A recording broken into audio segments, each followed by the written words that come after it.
Good morning, everybody, and welcome back to episode 207 of Empty Betters. I'm your host, Harrison Scholes. I'm going to toss it across the screen to my co-host, Nick Manella. What's going on, my friend? Not too much, my guy. It is like the dark days. We are just waiting for playoffs to start here. I am ready. Absolutely. I know we were just talking about that a little bit before the show. Getting a little tedious talking about the same four teams out east, just fumbling the bag to get that second wild card. But nonetheless, we will discuss a little bit today. I'm now going to toss it across the screen to my other co-host up in Wisconsin, Mac Vogel. What's going on? What's up? Yeah, we got some key matchups tonight. I feel like I've been saying that every night for the last 2 weeks, but I'm sure all those Eastern teams will find a way to basically have no one gain any ground again tonight, and we'll be doing this for another 2 weeks. I'm guessing. Most likely, that's probably what I would guess is going to happen. It's I've never seen an East playoff spot race quite this bad. Like it's kind of good because it's entertaining, but it's bad because nobody can like seal the deal. Everything just cancels each other out every night. It's Yeah, like exactly. one step forward, two steps back. We will discuss maybe some interesting scenarios that could happen later in the episode, Mm-hmm. but we got a big epi on hand, got a lot of news to cover. We had an interview with our friend CodyPucks. If you don't follow him on Twitter already, be sure to go follow him. That interview will be in the middle of the episode, in the middle of the gambling segment, and then we will do brief discussion and we'll be on our merry way. So let's hop into the news and cut the pitter patter here. But before we do, just a word that this segment is brought to you by Elwood's. Mac, I think you have a word from our friends over at Elwood's. Yep, sure do. Just a reminder to support your local dive bar and have a beer at Elwood's Liquor and Tap, home of the Pizza Luge. Located in the heart of downtown Milwaukee on Water Street, this 70s inspired bar has a little something for everybody, from daily happy hour, rotating taps, free birthday perks, and a four-season patio. A good time is always right around the corner at Elwood's. With the full NHL package plus TV screens inside and out, hockey fans can watch any game anytime. And one last little tidbit, head on over to Elwood's Twitter, or you can go to ours and find it that way. They are currently in the Battle of the Wisconsin Dive Bars. You can vote for them. So I'm sure they would appreciate it. We would appreciate it as well if you go and vote for our friends over at Elwood's. So thanks. Yeah, I've been spamming that on our Twitter. Hopefully we get them a few votes over there. I know they've been competing with some of the craziest bar names I've ever seen, by the way. They're pretty interesting over in Wisconsin. I feel like when you go far north or something, you get the wild old like tribe name kind of bars. It's There's good some like time. Yeah. just like good classic old people bar names in there too, where it's Yeah. just like named after one guy and Some of every them you look at and you've never been, but you're like, that I'm voting for it. You're like, that sounds awesome. Yeah. So go check out the Twitter, like Max said, and help support him. But we're gonna dive right into the news. Nathan MacKinnon. We talked about him the last probably 5 episodes, so 5 weeks straight. Well, the miraculous home point streak has finally come to an end, unfortunately, at the hands of none other than our favorite New York Rangers. The Avalanche lose 3-2 to the Rangers last week. The streak officially ends at 35 games for Nate Mack. So he ended up coming up five short of tying Gretzky's record at 40. It is the second longest home point streak of all time. I got to tip my cap to Nathan MacKinnon because holy shit, what a run he has been on. And like, it's basically the longest of all time. Like, let's just be real, because the Gretzky shit, I mean, it's just because we've said goalies it. like actually can save the puck now. Yeah. And it's like, guys were going to games in like suits back then. That's like all you need to know. It's it's it's sad. I really thought he was going to break it. There was a little bit of controversy. I don't know if you saw, like, yeah, he should have gotten an assist on their second goal, I think it was. But then the league changed it to an own goal, so it was an unassisted goal. Whole big thing about it. But nonetheless, the streak comes to an end. Probably one of the best storylines of this season so far. So shout out to Nate Mack. He's Uh, had multiple like 10 plus game point streaks this season, right? I think that was like his third one and it was the longest, but weren't there two more that were like 11 and 12 games or something like that? I think He so.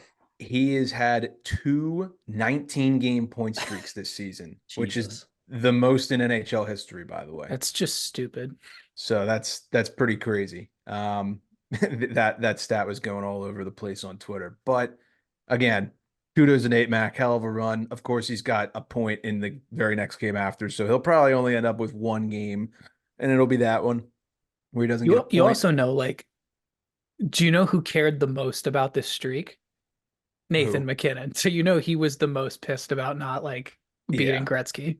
Yeah, I think once you get within striking distance, you can kind of play it off, but like he definitely wanted that. So um shout out to McKinnon. The Avs are kind of fumbling up a little bit here. I don't really know what's going on with them, but they were red hot after the deadline and now they've dropped a couple. So let's see if they can bounce back.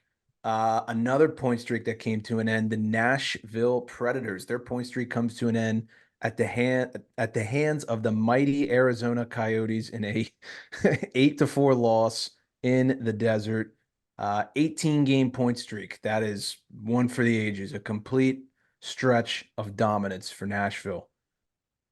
That was a bonkers hockey game. Like Mac, I know we were saying that like the one last week between the Caps and the Penguins was like the craziest hockey game all year, and I think this might be a close second. Oh yeah, the Caps and the Hurricanes won or whatever. Yeah, Yeah. No, this was definitely a barn burner by true definition. Yeah, they went 16-0-2 during that 18-game span, plus 41 goal differential, a 937 save percentage from both of their goaltenders. They averaged over 4 goals a game and allowed under 2. I mean, that's a puck line run for the ages. You can't ask for much more than that. So, good run for Nashville. They definitely weaseled their way into the playoffs after that stretch. It's going to be really interesting to see who they draw in round one because I don't want to be that team. That's all No, I got to say. seriously. Yeah. You could say that again. And we'll talk about a team that they're very close to a little later in the episode. John Carlson, he played in his 1,000th game Saturday night at home against the Bruins. He became the 392nd player to reach the 1,000 game mark and just the third Capital to do so exclusively for the franchise. He also, in that game, scored his 149th career goal, tying Kevin Hatcher for most goals by a defenseman in Capitals history. Hell of a night for your boy over here, guys. What'd you think of that game? it was fantastic. I mean, I thought the tribute they did was great. Awesome video of his kids and specifically Luca reading the starting lineup in the locker room. I mean, that was just so cool to see, and seeing the family watching him from the box at Cap One was just amazing. I mean, guy's hands down been the best Capitals defenseman I think we've seen in our lifetime, so maybe ever. So well deserved in every way possible. Yeah, and they got Vanessa Carlton for some Yep. reason to to sing like a cover, like a redone version of her 1000 miles hit, which was Yeah. pretty funny. Which So was the most Washington Capitals thing I've ever seen. it really was. And the Yeah. fact that like I was watching, I was like, oh yeah, okay, very, very cute, very nice. And then I'm like, oh, there's a second verse that they wrote Yeah. It's as like, oh, well. Okay, we're still okay, we're not going. done. All right, Yeah. all right. Yep, Yeah. yep, there we go. No, yeah, I echo what you said. Good stuff for sure. Um, I mean, it's hard to pick a favorite John Carlson moment over the years. It's really hard. I loved seeing like in the video all the pictures of him with like the flow. Like Oh yeah. I miss the Johnny C flow so badly. I mean, the obvious best Carlson moment is the World Junior Yes. goal. But if you're gonna take that out and say favorite Carlson Capitals moment, I mean, it wasn't that big of a goal, but I think he scored in game 4 of the cup final to make it like 4-0 or something like that. And it was just an extra like icing on the cake kind of goal. But just it was just so sick to like see him be a direct part of that. And it was very well deserved. And I remember being super fired up about his celly and everything. He had a couple big goals throughout that playoff That run. run. Yeah. Teams would basically just leave him open at the point, and when you can shoot Yep. 106.5 miles an hour, that's a mistake. And some teams learned that lesson the hard way. Hmm. The other one I had for favorite Johnny C moment is April 17th, 2010, game two against the Montreal Canadiens. He scores with like a Mm, minute and change to go, sends the game to overtime, and then Backy won it like 30 seconds into yep. overtime. Hat trick goal. Place went absolutely That goal was so berserk. sick too. Yeah. Yeah. That was And I awesome. think he was a call up at the time because it was Yeah. right after the World Juniors and all that. And then he kind of like got a couple games for the Caps. He was still rocking black tape at the time. It was so funny to see. That's fucking awesome. I don't know the stats on this. I'm sure it's out there. It's probably easy to find too, but I'm sure Backstrom has assisted the most times in Ovechkin's goal scoring career. But I'd be interested to see. I gotta imagine John Carlson's second, and I You would would love think to. so. Good chance. I'd love to see how far behind Backstrom he is because I feel like every Hmm. Ovechkin one timer on the power play is from John Carlson. Yeah. Well, and that's people don't realize like I love the casuals that'll comment on like Instagram posts that are like every time there's like an OV from his office power play goal, it's like, why don't they just fucking like this is so stupid that he just scores from the same spot? Why don't they just fucking cover him or whatever? Like people don't realize John Carlson plays a huge fucking role in that. It's like you Yeah. kind of have to pick one. It's like pick which guy you'd rather cover. Pick And which missile you're going to try and stop. no, and guess what? The one you don't cover is gonna score. So Yeah. like Yeah. that's kind of how it's been when the power play's cooking. Anyway. It's not just like, oh, it's like, you do it 1,000 times on your Xbox where you just, press the trigger or the bumper or the A button to pass to someone. He's putting that puck into a, paper plate sized area for Ovi. Yeah. Takes talent. I would dare I say I don't want to say like underrated because I think people appreciate him, but maybe underrated in terms of like Ovi reaching the record one day. I think he's Yeah, plays a huge role in that. I Still would should have a totally agree. Norris in my opinion, but Oh, he doesn't Yep. have one? he Nope. got robbed that year. I think it Yeah, the was one year. they gave it to Yossi instead. Yeah, it was only a couple of years ago, right? Like maybe 4 years ago or something like that. Or Harry, it might have been the first year we were doing this. I think it might have been 2019, yeah, 2020. it sounds right. Sometime around then. Well, Tang's never won one either. I mean, yeah, two guys who have been at the top of their class for what, 15 years and never won a Norris, but neither here nor there from one American legend to another. Also, Jonathan, oh, real quick before we move on, the year Carlson was drafted, I'm pretty sure he was the last defenseman taken in the first round. wow. I'd love to see what defenseman was in front of him. That'd be interesting. Jonathan Quick, all-time winningest U.S.-born goaltender now with 392 career wins after the Rangers take down the Yotes on Saturday night. Little side note before we pump Quickie's tires here. Lafreniere scores his first career hat trick in that same game, and Chris Kreider also scores his 300th career goal in that game. A lot of American news going around here this episode, but thoughts on the Quick American record? Yeah, I mean, that's awesome. I mean, the guy has been one of the better goaltenders in the NHL for a very, very long time. Well deserved. Has absolutely played his heart out at multiple Olympics. So I couldn't be happier for him. Yeah, cool moment for sure. I mean, it wasn't that quick though. It took him No, it however did. many games. When you think like best American goalies, is he the first one that comes to mind, or is there another face? I don't know if he's necessarily the first one that comes to mind, but I feel Ryan like, Miller. yeah, Ryan Miller, even though Quick has 2 Stanley Cups I Yeah. mean, because of the Michigan State thing, I'm still going to say Ryan It's also Miller. just the era I grew up in. Like Yeah. that. And then another American news segment here. Austin Matthews, he joins the 60 goal club in Buffalo on Saturday night. He has 8 games left to get to 70. He currently has 62. I know that's going to be a giant watch for most fans around the league. He became just the 9th player in history to have multiple 60 goal seasons.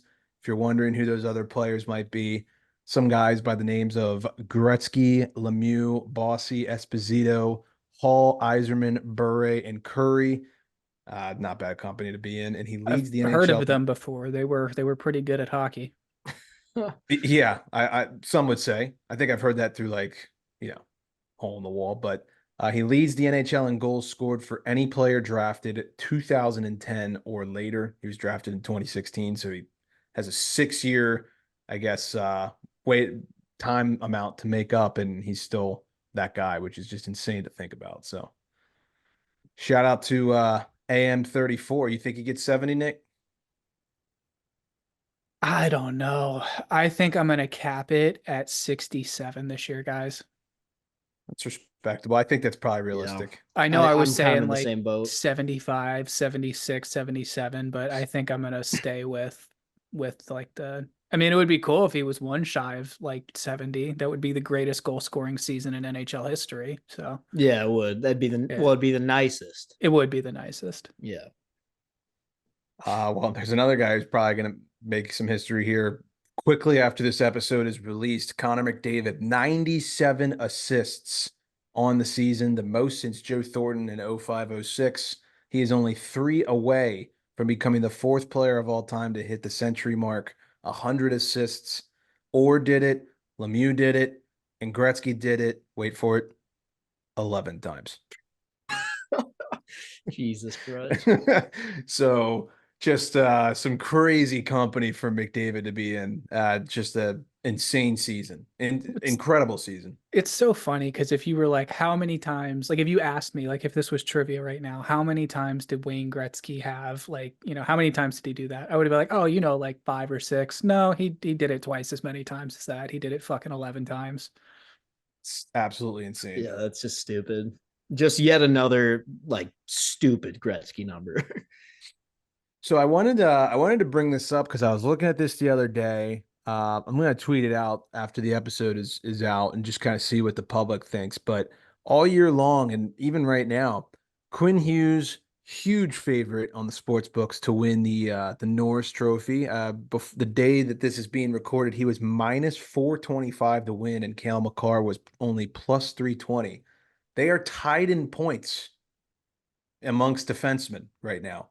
So I don't know if I'm missing something. And if I am, people are going to be screaming. But like for two guys that are tied in points, and we all know the Norris is now kind of like, the Art Ross for defensemen, basically. Why is Quinn Hughes so much heavier favorite than Cale Makar? Like, I can't figure this out.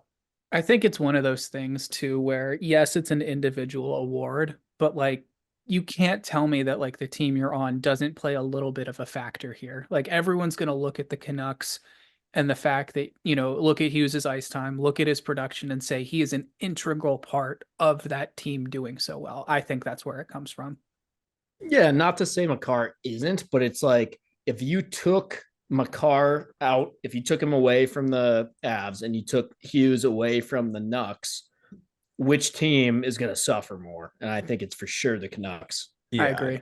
I'd probably and that agree it's with more, it's less. What sucks about it is it's less about how those players are and more about the other players that those teams have on their team. Like Absolutely. The Avalanche are just more stacked than This is why we just need the NHL needs to Vancouver. give us the Bobby Orr trophy, which is the highest amount of points in a single season for a defenseman. Right. And then the Norris can actually be like given to like Miko Mikkola or some shit like that. Exactly. For like blocking like a fuckload of shots.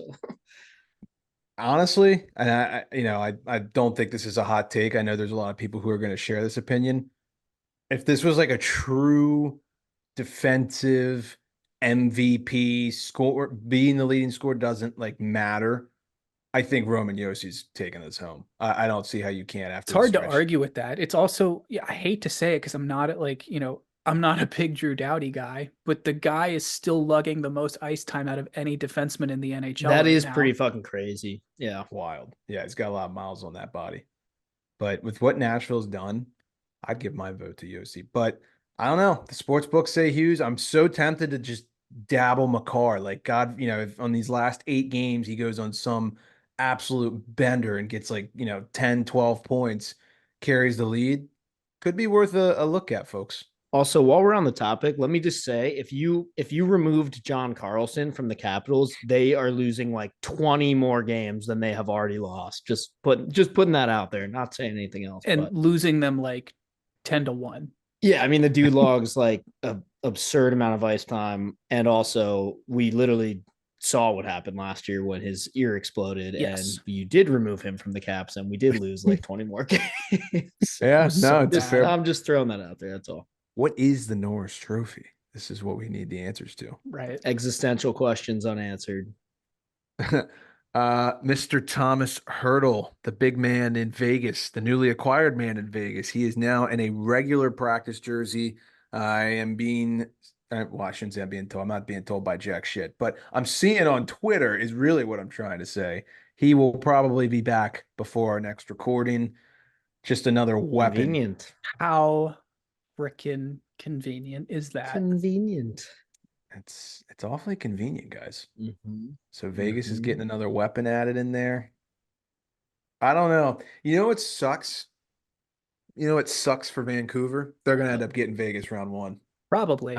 Yeah. I feel it in my plums, and I don't know if they're gonna be able to take them.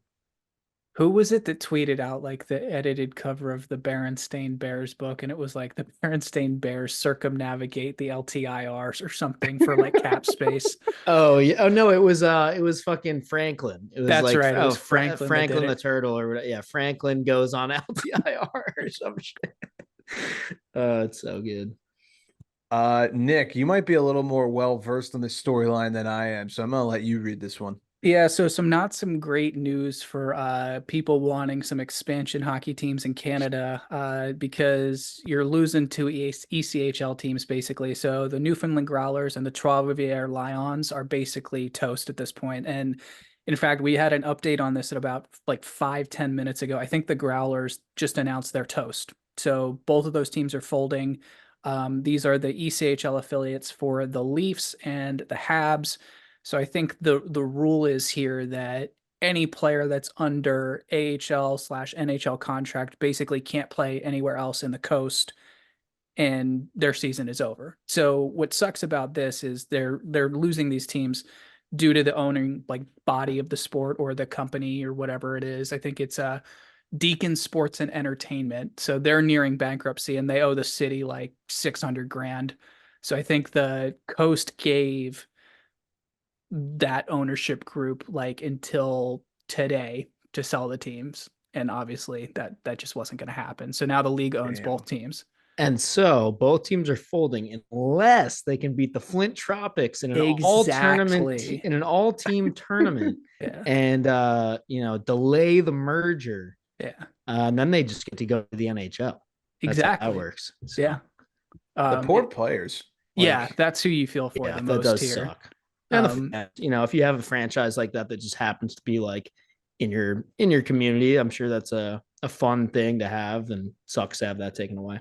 For sure. And I think we saw a great example of that with Newfoundland earlier this year with Terry Ryan getting that game with them and how much that community loved that team. Yeah, so that's a great point. Sad day. Hopefully everyone will rebound from that. Players, staff, coaches, everyone on the list, is going to need some help there. So sucks. Yeah.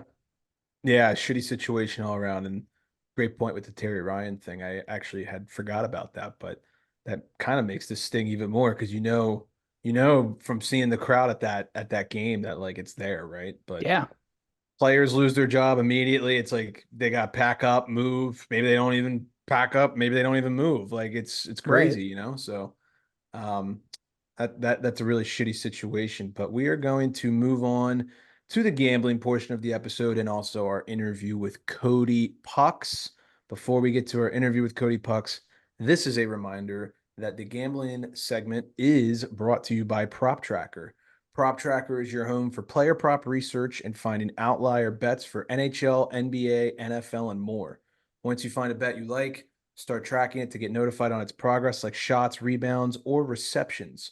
Go to proptrackerapp.com/emptybetters to try a free month of our Android or iOS app. You can also click on any of our social media bio links, and then you can click on the Prop Tracker link in the link tree.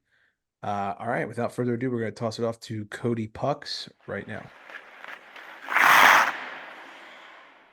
Alrighty, it is now my pleasure to welcome onto the Empty Betters podcast for the first time, Mr. Cody Pucks himself. Cody, thanks for joining us.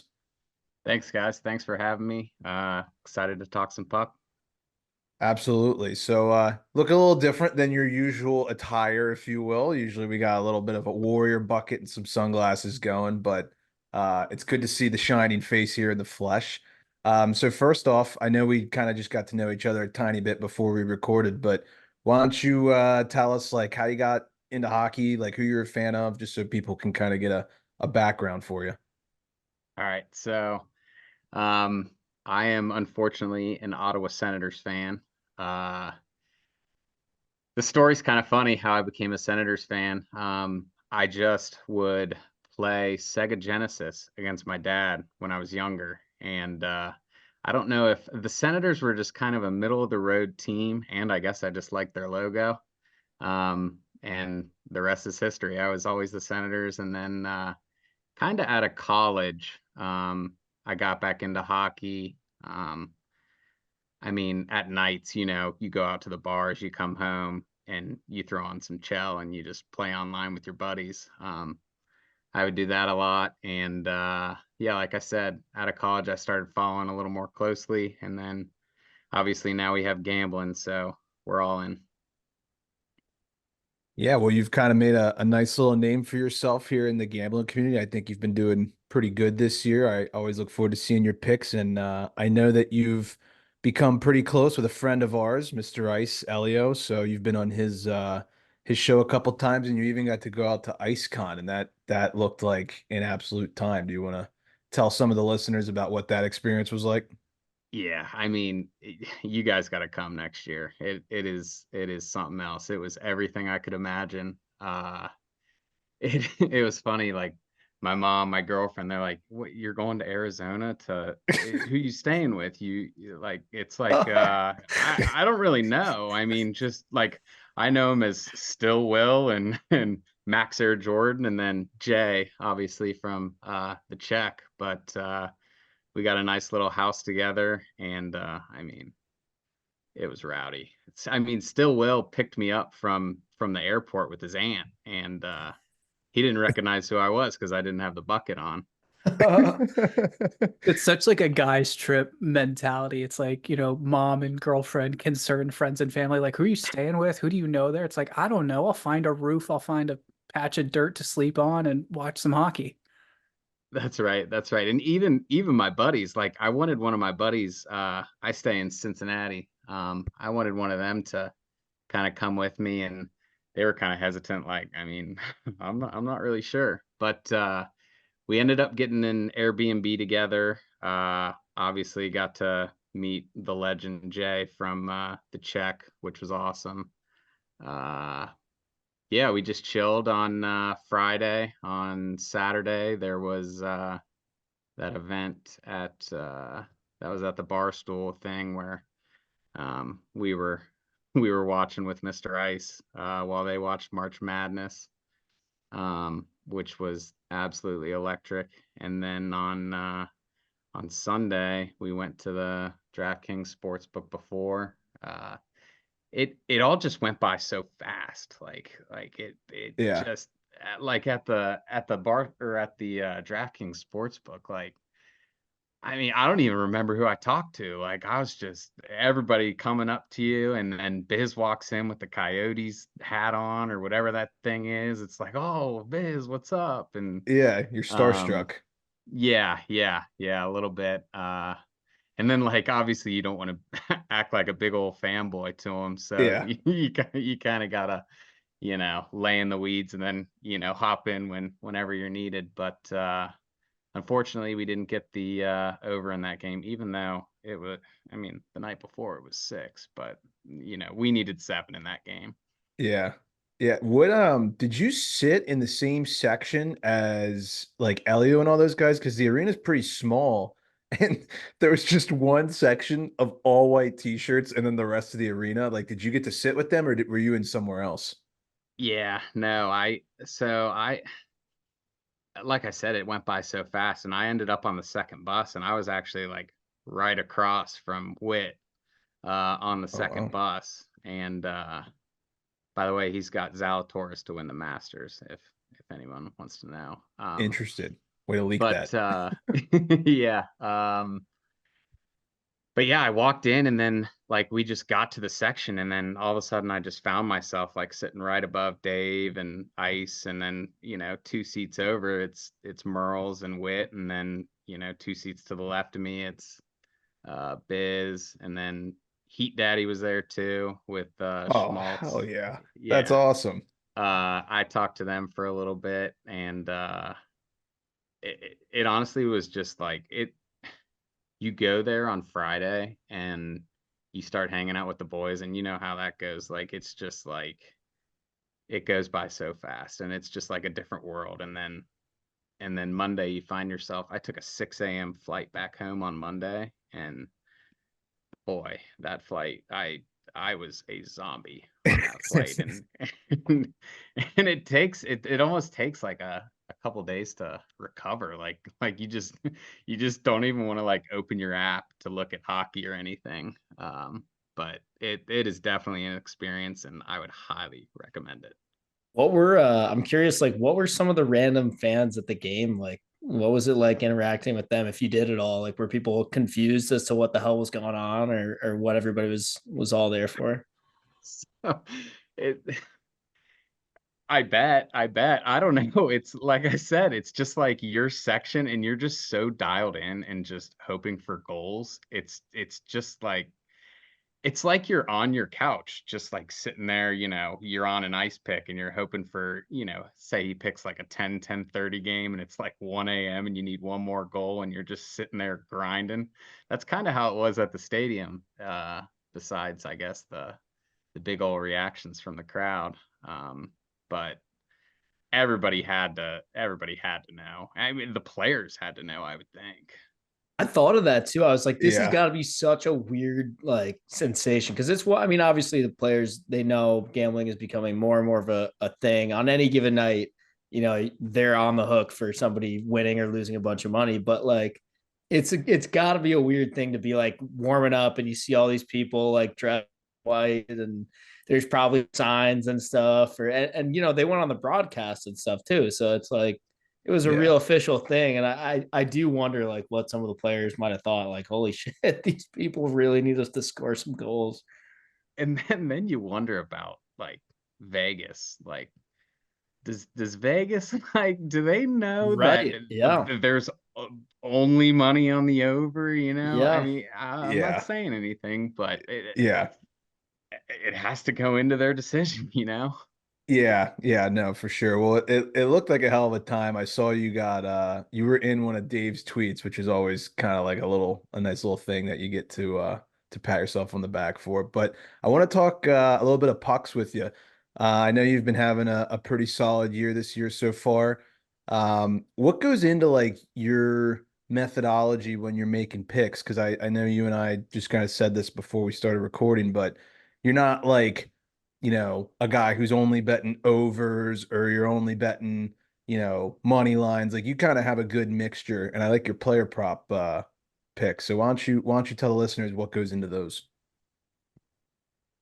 Yeah. So, um, well, actually, when gambling started, it it was legal in Indiana, but not legal in Ohio. So I used to listen to the Spit and Chicklets on the way over to Indiana, and then get to Indiana, park park in a fireworks parking lot, place place all my bets, and then ride back. Like that's how I would get my bets in. I fucking love But that. I I know. And like I would watch the games obviously and listen to I would just kind of get all the information, and on my drive I would just think and think, and then I'd get there, open up the app, place my picks, come back. So I started to notice that in the player props mainly, I really think that there's something there with like just a simple point, a player getting a simple point and having, plus 120 odds, plus 130 odds. Um, because all you need is a second assist. So I was kind of just spitballing at the beginning, but as time went on, I kind of learned to get more into the analytical side. I look at trends. Like I like playing overs probably the best, but you got to adjust because right now, like the games that shouldn't go over, it feels like Brutal, they're going over. It's tough. brutal weekend too. Man, and I suck at I suck at overs right now. Like I always pick like the wrong one, it seems like. So for player props, like specifically, I kind of want to key in on that. Like, so I'm a huge Pens fan, and I look at your picks when you dish them out. You've been like a big Brian Rust guy, right? So it's like these, second line guys who maybe aren't the aces on the team, but you really kind of find like a niche with those types of players. Like, why that? So a big thing that goes into my player props is ice time. I look at the ice time, and any player like Dawson Mercer, I guess, is a good example of that. He plays a lot, and although he doesn't have like, he's not like a point per game guy, there's a lot of value if you're just out there, and I, I always joke like I just hope they accidentally like run into a point, like throw it around the boards and like one pass shot, bang, like and then it's over. Like it could be a first period, or it could be an empty netter. I mean, the empty netters are fun too. Nothing For like a player, secondary assist on an empty net goal to cash your bet. oh buddy, but yeah, the actually one time it was the one time I was on Mr. Ice's show. One of my picks was Brian Rust, and he got a goal called back in the middle of the game, and at the end of the game he ended up hitting the empty netter, and I was fucking so pumped about Good that one. karma. Good karma. Yeah, good karma. But yeah, I look at guys obviously that play the most ice time, and then I like looking at past matchups against certain teams. If if a certain player has, a point every game, like a Brian Rust type, like who am I even playing tonight? I forget who I'm playing tonight, but I look at that.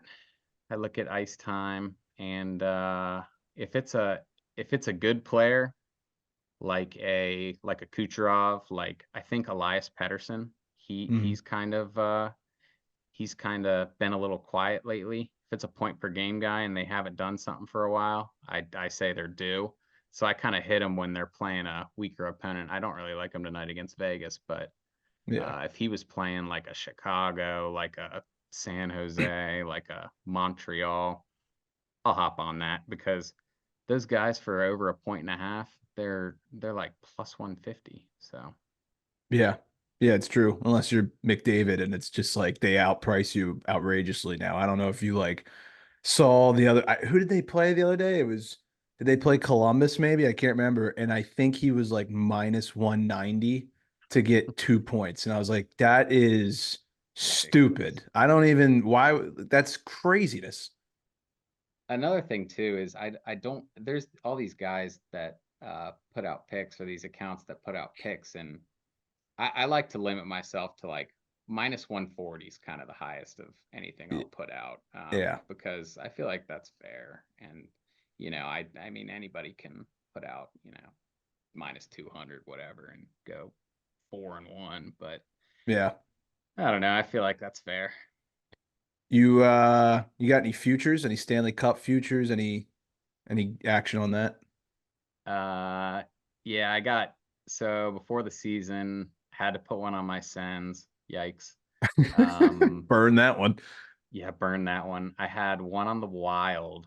I think they were 30 to 1. So I was kind of getting pumped when they were on their little hot streak.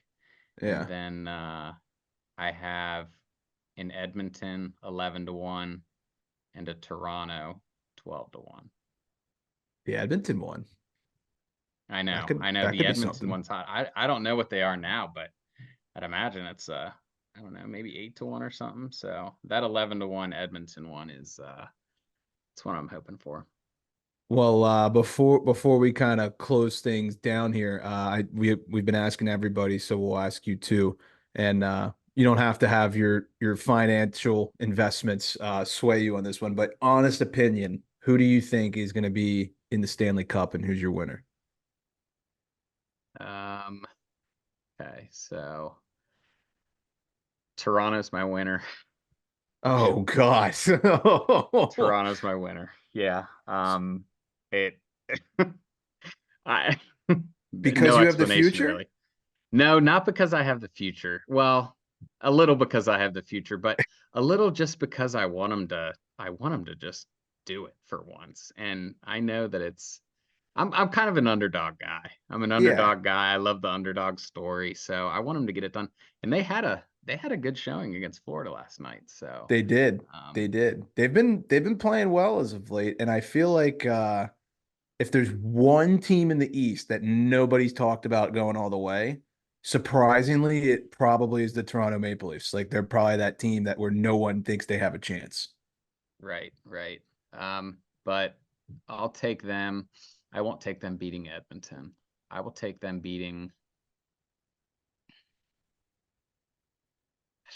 give me beating Vegas.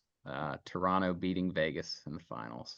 Ooh, I like these long shots. Respectable. I like That is it. like a nightmare Stanley Cup Who do you final guys scenario got? for Who do you me. guys got? You at least pick something different. Everybody has been coming on saying like Carolina or Colorado. Edmonton New or New York. York. Yeah, exactly. So I Carolina. I respect it. like Carolina this year. Yeah, Gensel boys. Yeah, they Gensel. loaded up at the Woo-wee. deadline for sure. I he's have the buzzed. Stars from the West. Don't sleep on them. I like the Stars. Yeah, I like the Stars too. For some reason, I can't like I I like don't really like how they play. I don't know why. That's They're just such a kind of weird team. aren't they? They yeah, I think it's just because they don't necessarily have like a high powered offense. Right. That kind of steers me away. But I think Dallas is a good one. Does anybody have the Jets? No. I like that team. I actually fuck with them a lot, but I don't know if they can I mean the West is kind of a gauntlet this year. There's gonna be a lot of tough battles for sure. The West is definitely tough to pick, and then obviously everybody's picking the Panthers, so Yeah. I'm just no Panthers for me. I can see Well, why people are saying the Jets. Like you look at like that recipe for like a successful playoff hockey team, you're looking mhm. at like a goaltender that can just steal you an entire series if he really wanted to, and then Big some gritty, bodies, yeah, they hit a big lot. bodies, like the whole third line test thing. I just think they're a couple pieces too short right now. I'd agree. They need some more offense. Well, if the Maple Leafs, let me rephrase that. When the Maple Leafs make the finals, we'll publish this clip and remind people that you were the guy who called it. You were the Leafs whisperer that they needed for the last 50 years, and you'll be the king of Toronto, and you can have your own IceCon up there. Cool, cool. Yeah, forward that one to Drake. Let's get me in the box with Drake. Nice. All righty, man. Well, hey, Cody, we appreciate the time, and good luck the rest of the season, and good luck in the playoffs. All right, thank you guys for having me again. I appreciate it. A massive thank you to Cody for joining us. It was actually the first time we've ever gotten to speak with him face to face. So it was nice to meet him. Always nice to meet someone new in the hockey gambling Twitter community. So good luck to him the rest of the season. Let's talk. We're going to talk some college hockey, and I'm also going to give you guys just a couple of stats here from Prop Tracker, and then we can move on and to the discussion portion. We'll get you all out of here. Jamie Benn, he stays hot. I know I talked about him last episode, but he's got goals in 6 of his last 7, and he's got 3 multi-point games in his last 5. He is clicking right now with Wyatt Johnston. So definitely be looking out for Jamie Benn props. Great value too. Another guy you can probably get some really good value for, Alex Nylander for the Blue Jackets. It pains me to say this as a Penguins fan. Shout out Mike Sullivan. But this guy is humming. He's got 10 goals in 17 games with the Jackets. He looks really good. They suck. So the value for him to get a point or a goal is always pretty decent. So keep an eye out for him. And then lastly, this one bit me in the ass last night. And after I bet it, I knew I shouldn't have because I remembered Nick's golden rule. But the Detroit Red Wings have lost 9 of their last 10 on the road. but they did snap a 9-game road losing streak in Tampa last night. They've won every game they've played in Tampa this year. I know Nick's rule. You always bet the Wings against Tampa, and I went the opposite way, and it bit me in the ass. I figured it out, man. I think what Yzerman does is he's still got his credentials from when he was GM in Tampa. And so whenever he has to go there, he just like, you hear the Pink Panther music start to play and he just like slips into like their locker room. He's like, oh, that's the lineup they're going with. Oh, I got this. Starts cutting skate laces. Oh, yeah. Starts, Like he's putting like metal weights on like the goalies, like pads and stuff to slow him down in the third. That's all I got. I know Nick is going to touch on some college hockey here. We got a lot to talk about in terms of that. Yeah, not a great weekend for your boy here. That was a rough one on Sunday. Not, didn't get the result we wanted, but just want to say before we get into anything college hockey related, hats off to Adam Nightingale and the Spartans for an amazing season. I don't think anyone picked them being in the top 10 consistently down the road in terms of rankings. So what that program showed it can do was just fantastic, and I'm excited for next year. We've got some updated odds for the ship here. BC is still your top dog at plus 150. BU at plus 225 right behind them. And then Denver and Michigan are at plus 450. Honestly, there's not a bad bet in there, guys. I really think it's BC's tournament to lose at this point, but look at the problems that Quinnipiac gave them. BU, I don't know if I would put my money there. I feel like they're the last out of these 4 teams that I would put my money on, and they're absolutely the second best team on paper that's left out of these 4. I see holes in that team. I've seen it in their games, their last couple games here so far. So I don't know what specifically that would look like. It's just a gut feeling I get from watching them. Denver, do not sleep on that team. That team is loaded. That team has winners. That team has one of the best defensemen that's coming up in this draft, and Z Booyam. And then as much as it's going to physically pain me to say this, Michigan's still loaded. I mean, this team is so good. They're playing so well, and they're just so good as a team. It's so hard to beat them night in and night out. Would be very upset if BU or Michigan wins. I absolutely hate both of those schools. Sorry if you're listening and you went there or you like those schools. I don't care. I hate them. But more what I'm concerned about here. We've talked about on the show. We need a BC win if you're a Caps fan out there, because I think Ryan Leonard, he wants to win a ship, and if he comes this close and doesn't win it, something tells me he's going back to finish what he started next year, and we want him rocking the red next year. So because he's a freshman, let's not exactly. Let's not pull any punches here. He's a freshman, but he also has, as a freshman, 18 total points and 10 goals in his last 10 games. And I think like 30 plus tucks on the year or something like that. I wasn't. Yep. Didn't we say it's the most ever for a BC freshman or something like that? Yep. So he's just on a different planet right now. The Frozen Four games, by the way, they are not this coming Thursday. They are next Thursday, April 11th, 5 p.m. You have BU in Denver, 8:30 BC in Michigan. That 8:30 game is cannot miss television. Kind of a long wait. Like, I don't really understand that one. This isn't like football. We don't need travel. I mean, for 13 days. I mean, problem is school though. Yeah. Like they still have to go to school, and the other problem is they're playing this at it's in Minnesota, right? It's in St. Paul. It's where the Wild play. So it's coordination too. There's all kinds of concerts, hockey. Is there? Yeah, that's Timberwolves too play there, right? So there's basketball. Yep. There's a fuck ton of shit. So they probably just booked this date and they were like, "This is when it is. Figure it out." And I think it's pretty typical for them to do this too.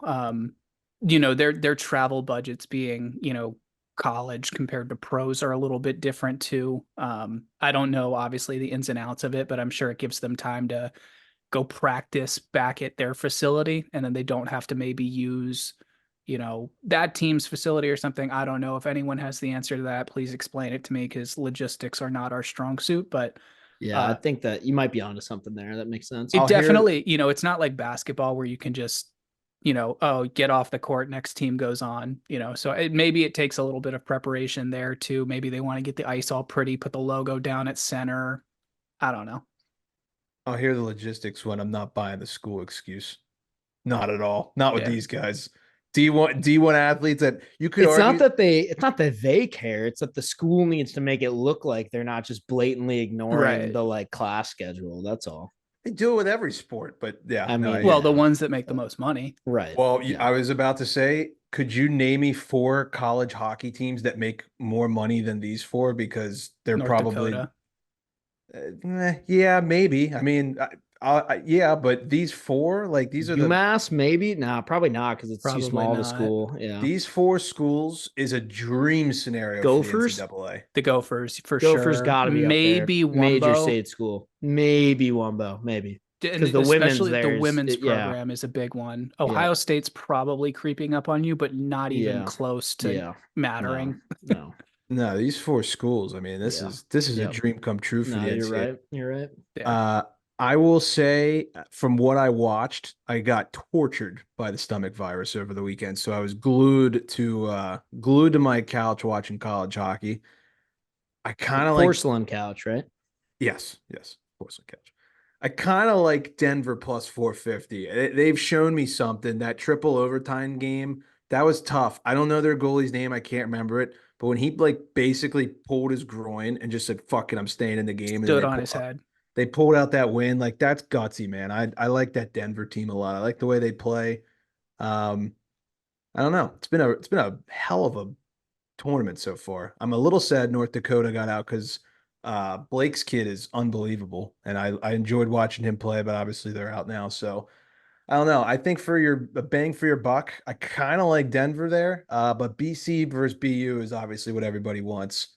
And man, I just can't believe the Caps got Ryan Leonard. Like I had some friends asking me, like, Yeah. what's this kid about? And I'm like, well, it's like if you took Matthew Kachuk and Tom Wilson, they had a kid, and then he like, Ate is nails for breakfast. he's probably a better Yeah. he's probably a better Yeah. skater than both of them, and this is Yeah. what you get, right? So the kid's unreal. Yeah. You would think that big line of Leonard, Gauthier and Perot, you think that Gauthier and Perot are going to the NHL next year. So Ryan, it's probably time, just to come on, we're ready.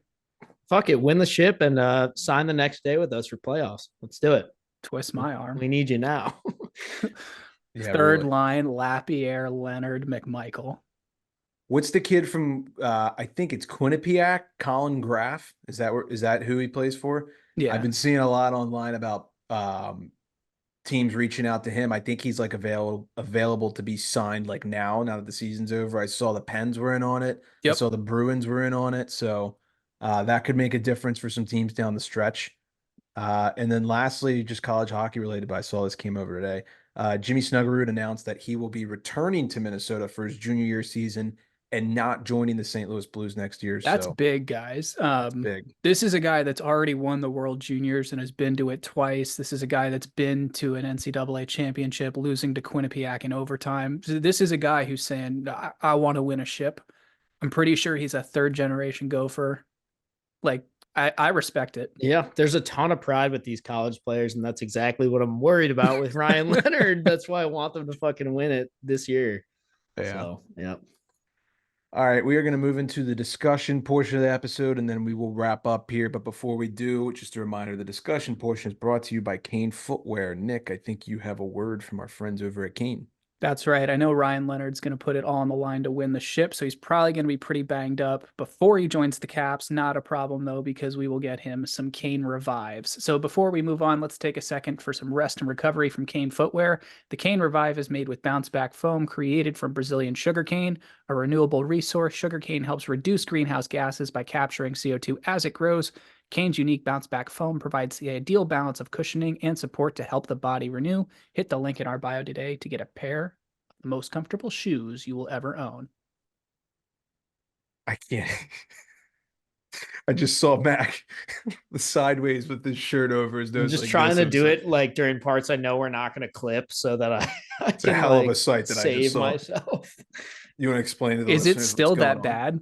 It what's crazy is they didn't even paint over like that large of an area. It must have happened like right before I got home or something, because I walked in here and I was like, oh, there's a flavor. Hot rod reference if you didn't catch that. Yep, But that was a good one. but yeah, it's a little. So you had It's some painting done in your room. yes, And now there's a little an fumey aroma. in here. Yeah, so we're feeling a little Lightheaded, sharpied. yeah, a little sharpied. We'll put There it you we'll put go. it that Yeah. way. Gotcha. Well, another team has been feeling a little sharpied here as of late. The Winnipeg Jets. They've Lovely. lost they've lost 6 of their last 7. They beat the Kings last night to snap a 6-game losing streak, but they are in danger right now. They are in danger of being jumped by Nashville for that 3rd spot in the Central. They haven't looked good lately. A lot of fans are saying, "Oh boy, here we go." And it's really been a special teams disaster, to put it lightly, for the Winnipeg Jets. Their power play has been struggling a lot. Ranks 22nd in the league, and prior to their game against the Kings, it was 1 for its last 20. Kyle Connor, he's been struggling. Obviously, last night against the Kings, he gets 3 apples, but before that, wasn't looking good. Penalty kill hasn't been great. Just I don't know. Like what Seems are you like it's guys thinking? all over the place, just bad. Like, I'm not trying to like dunk on this team, but like your star players aren't producing, so you're hurting there. No one else is picking up that slack, so you're hurting there. Special teams, you're getting killed right now. I mean, 1 of 20. The Winnipeg Jets should not have a problem scoring on their power play. I mean, you look at who's on that power play. It really shouldn't be that difficult. I got a question for you guys. And I think I said after the trade deadline that I thought the Jets won the deadline. And I don't necessarily disagree with that on paper still, but I got a question for you. Did they maybe do too much? Is this a case of like shaking up the vibe and the chemistry and the locker room too much? And now your star scorers don't know their place and there's like too much different in the locker room. I don't know. I mean, it's a real thing. We've seen this happen with other teams before. I think So it's yeah, I think that's a fair point to bring up. I also think that maybe it could just be growing pains. You know, yeah, you get that group together and now you're encountering your first setback, which any hockey team will do at any point over an sure. 82 game season. I mean, if you're going through the shit, go through it now before, Yeah, no, it's true. May, but Yeah, and they're not going to miss the playoffs. So it's a friendly reminder that Hellebuck can't bail you out of everything yeah, here. that's a good point. I think the Jets, how do I put this? I don't want to say they're fine because their goal is to win a Stanley Cup, right? They're not here to be like, oh, we made the playoffs, like the Caps would be or the Pens would be. Like if we made it, we'd be like, okay, cool, we won. That's not what this team is here for. I do not think personally that the Winnipeg Jets, before the deadline or after the deadline, are good enough to win the Stanley Cup. I've said that since the beginning of the season. We got split roasted for that online. Don't care. Still believe it. I think this is just kind of like a good team, not a great team, but a good team who's going through a little bit of a lull. It's the timing of it that's throwing a lot of people off because I think playoffs are around the corner and everyone's freaking out. It's like, oh my God, they've lost to some pretty good teams. I'll throw this out there. They lost to the Devils and the Islanders. Okay, they're not horrible, but they're not great. They lost to the Caps, who have been hot. They lost to the Oilers, who are sick. They lost to the Golden Knights, who, I mean, they've struggled a little bit as of late, but they're still good. The one against the Senators, I can't figure that one out. I bet that game, and I was so fucking pissed off that they lost that. So That one and the Caps, when that locker room has to be going like, what the fuck, guys? Like, just, yeah, I don't know if it was the travel or what, but I mean, they lost to the Caps at noon on a Sunday. So they basically lost to the Hershey Bears because we all know what the Caps are like, post Saturday night with an early Hmm. game.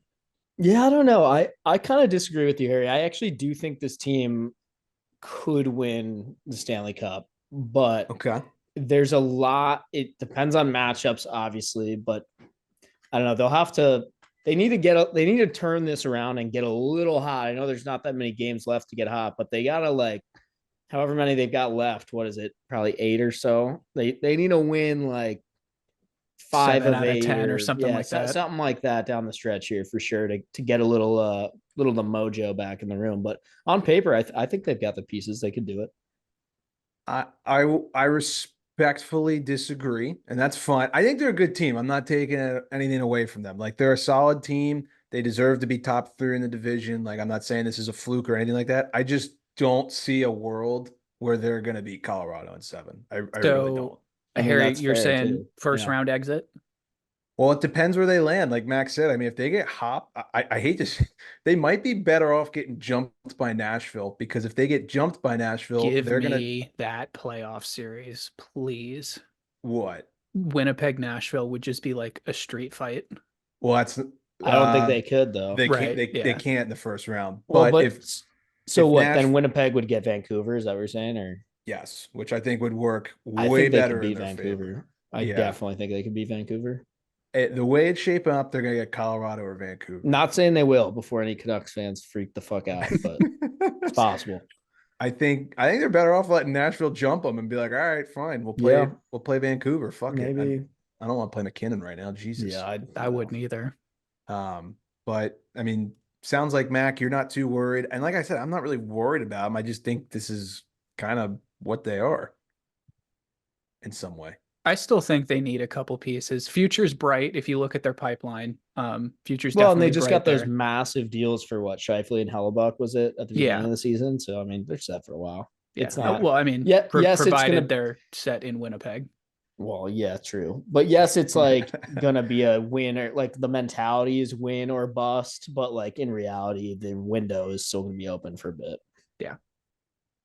Let's move on to a team whose window might be closing in terms of playoffs. Flyers and Torts. Phillies dropped 5 in a row. Torts is throwing out a 6'8" Russian prospect named Fedotov, Ivan Fedotov. Fedotov. Fedotov. Thank you. I was struggling there. He threw Fedotov in between the pipes last night in their 4-3 OT loss to the Islanders. Couple banger quotes before I read those. Do you guys just have an overall prediction on what the fuck is going to happen to the Philadelphia Flyers? It would I be almost actually- kind of a shame if they don't get in just because of how Torts has gotten that team. He's literally just dragged them through the season to this point. But I mean, it would also be equally hilarious to see them miss. So You know that scene in Miracle, like after the team ties in that exhibition game in Norway where Herb just bag skates them yeah. until they're like Yeah. puking their brains out? Yeah. I literally think if the Flyers miss the playoffs, like the second their last game of the regular season ends, Torts goes red line, that one, and just gets a whistle and bag skates them. Oh my God. Yeah, I wouldn't be shocked by that. So what do you think will happen? I think we can talk about this team, but I guess it's sad they got to do it for Torts. But what do you, looking at the standings right now, what do you think will happen? I think the Flyers and the Caps will get in and the Red Wings will miss out. If you made me choose right now what I think is going to happen, that's what I think.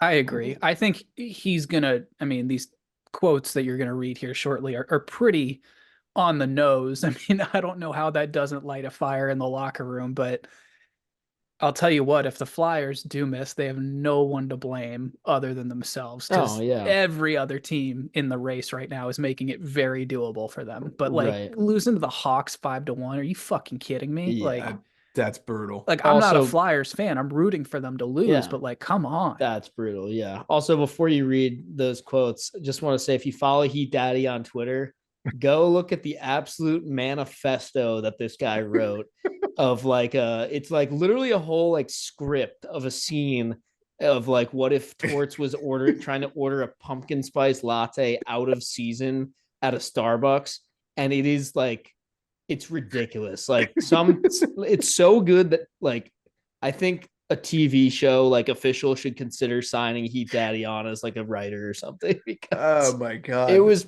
it's pretty fucking spot on. So hats off to Heater.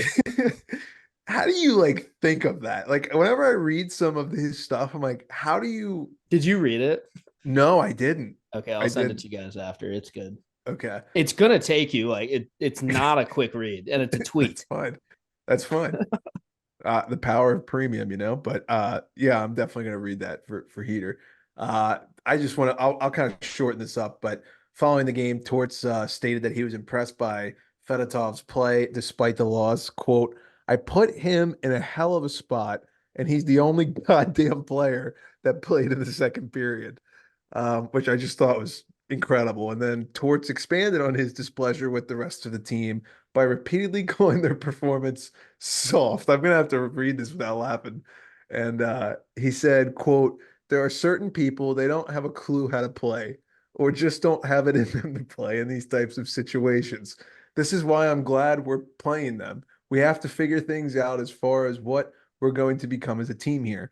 That was embarrassing in the second period for the Philadelphia Flyer uniform. If you don't have enough balls to play in these types of games, rest doesn't do us any good.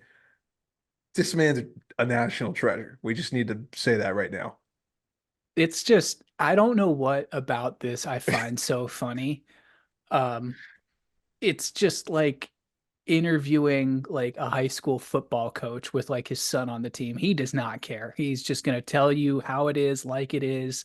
And he's like, these words are going to make these kids stronger. I know there's going to be a lot of people that don't like this, but this man has been doing this for how many years now? So hard to argue with it. And that last part was in response to somebody out. It might have been like Tarek or somebody asking him, like, well, does that, you guys get a day or two of rest here before your next one? Does that help at all? And he's like, rest doesn't do us any fucking good if nobody has any balls. Like, It's true. he's kind of not wrong. So who do you guys think he's more pissed off at? Like his team or having to answer these questions?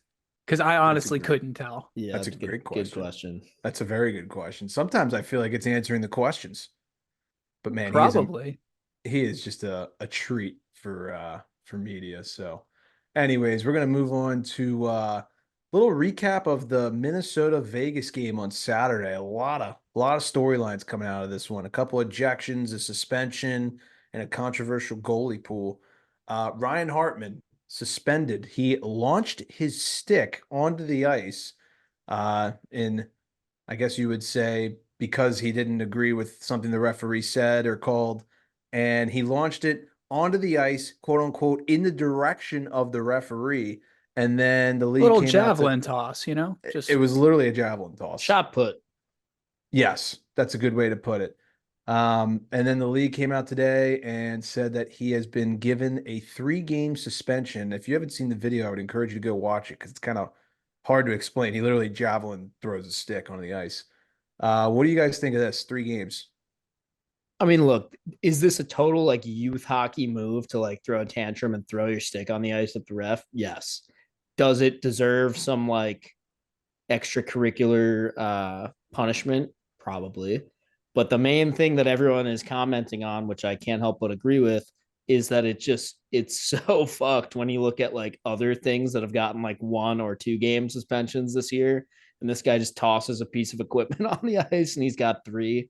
Like the Truba cross check to the face that gets a gets just a fine, a no suspension, or I mean, the list goes on of inconsistencies. This is nothing new, but that's like the main point that's going to get talked about here.